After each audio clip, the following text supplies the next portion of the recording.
പുതിയൊരു വീഡിയോയിലേക്ക് എൻ്റെ എല്ലാ കൂട്ടുകാർക്കും സ്വാഗതം. അപ്പോൾ ഇന്ന് നമുക്ക് നല്ലൊരു ഫ്രൈ തയ്യാറാക്കിയെടുക്കാം. അപ്പോൾ അതിനായിട്ട് ഞാനിവിടെ കുറച്ച് വെള്ളം നല്ലപോലെ വെട്ടി തിളപ്പിച്ചെടുത്തിട്ടുണ്ട്. ആ തിളപ്പിച്ച വെള്ളത്തിലേക്ക് ഒരു കപ്പ് നിറച്ച് ഞാൻ എടുത്തിട്ടുണ്ട്. നമ്മുടെ സോയാ ബോൾ അത് ചേർത്ത് കൊടുത്ത് ആവശ്യത്തിന് ഉപ്പും കൂടി ഇട്ട് കൊടുത്ത് നല്ലപോലെ ഒന്ന് മിക്സാക്കിയതിന് ശേഷം ഒരു 10 മിനിറ്റ് നമുക്കിതൊന്ന് മാറ്റി വയ്ക്കാം. അപ്പോൾ അതവിടെ ഇരുന്ന് റെഡിയായി വരട്ടെ. ഫ്ലെയിം ഓഫ് ചെയ്തേക്കുക കേട്ടോ. ഇനി നമുക്ക് ഒരു 10 മിനിറ്റ് കഴിയുമ്പോൾ അത് കുറച്ച് ആ വെള്ളം ഊറ്റിക്കളഞ്ഞ് കുറച്ച് പച്ചവെള്ളം ഒഴിച്ച് നല്ലപോലെ ഇതുപോലെ ഒന്ന് പിഴിഞ്ഞ് മാറ്റിയെടുക്കാം. ഇനി നമുക്കൊരു പാൻ അടുപ്പത്ത് വെച്ച് കൊടുക്കാം.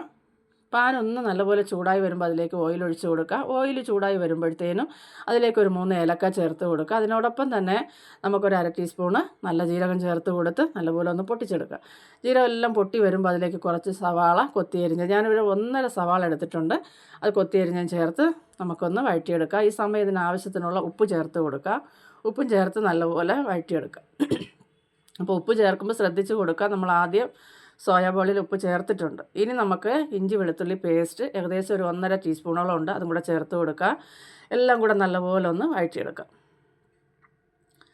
അപ്പോൾ ഇതിനെല്ലാം പച്ചമണമെല്ലാം മാറി ഈ നിറമെല്ലാം ഒന്ന് മാറി വരുമ്പോൾ നമുക്കിതിലേക്ക് പൊടികൾ ചേർത്ത് കൊടുക്കുക. അപ്പോൾ 1 ടീസ്പൂണ് കുരുമുളക് പൊടിച്ചത്, അതുപോലെ തന്നെ ഒരു 3/4 ടീസ്പൂണ് കാശ്മീരി മുളക്, ഒരല്പം മഞ്ഞൾപ്പൊടി ചേർത്തിട്ട് കൊടുത്തിട്ടുണ്ട്. ഇനി നമുക്ക് വേണ്ടത് കുറച്ച് ടൊമാറ്റോ സോസ് ചേർത്ത് കൊടുക്കുക. അതുപോലെ തന്നെ ഇതിൻ്റെ കൂടെ തന്നെ നമുക്ക് കുറച്ച് പെരിഞ്ജീരകം പൊടിച്ചതും കൂടെ ചേർത്ത് കൊടുക്കാം. അപ്പോൾ ആ വീഡിയോ മിസ്സായി പോയിട്ടുണ്ട് കേട്ടോ.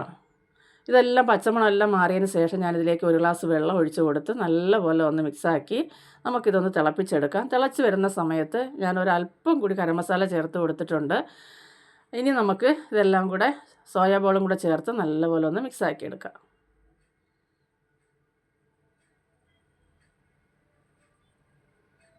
എല്ലാം നല്ലപോലെ ഒന്ന് മിക്സാക്കി നല്ലപോലെ ഒന്ന് വരട്ടി വേണം നമുക്കിത് എടുക്കാനായിട്ട്. അപ്പം കുറഞ്ഞ ഫ്ലെയിമിൽ വെച്ച് ചെയ്തെടുക്കുക. ഈ സമയം ഞാൻ കുറച്ച് ഗരം മസാല കൂടെ ചേർത്ത് കൊടുക്കുന്നുണ്ട്. ഇനി നല്ലപോലെ ഒന്ന് വരട്ടിയെടുക്കുക. അപ്പം നല്ല ടേസ്റ്റാണ്. ബീഫ് ഫ്രൈ പോലും ഇതിന് മുമ്പിൽ തോറ്റു, അത്ര ടേസ്റ്റാണ് കേട്ടോ.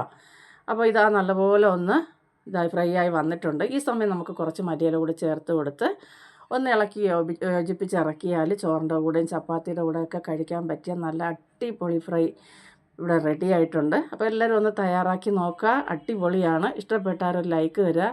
അതുപോലെ നിങ്ങളുടെ പ്രിയപ്പെട്ടവർക്കെല്ലാം ഒന്ന് ഷെയർ ചെയ്ത് കൊടുത്ത് എന്നെ സപ്പോർട്ട് ചെയ്യുക. ആദ്യമായിട്ട് ഈ ചാനൽ കാണുന്നവർ ചാനലൊന്ന് സബ്സ്ക്രൈബ് ചെയ്ത് തൊട്ടടുത്തുള്ള ബെൽ ബട്ടൺ കൂടി ഒന്ന് അമർത്തി ഓൾ എന്നുള്ള ഓപ്ഷൻ ഒന്ന് എനേബിൾ ചെയ്താൽ ഞാനിടുന്ന എല്ലാ വീഡിയോയുടെയും നോട്ടിഫിക്കേഷന് അതാത് സമയം നിങ്ങൾക്ക് ലഭിക്കുന്നതായിരിക്കും. അപ്പോൾ ഇതുണ്ടെങ്കിൽ മറ്റൊന്നും വേണ്ട കേട്ടോ. കഴിക്കാൻ നല്ല എരിവും അടിപൊളിയായിട്ടുണ്ട്. അപ്പോൾ നമുക്ക് നാളെ അടുത്തൊരു വീഡിയോ ആയിട്ട് കാണുന്നവരെ എൻ്റെ എല്ലാ കൂട്ടുകാർക്കും ബായ്.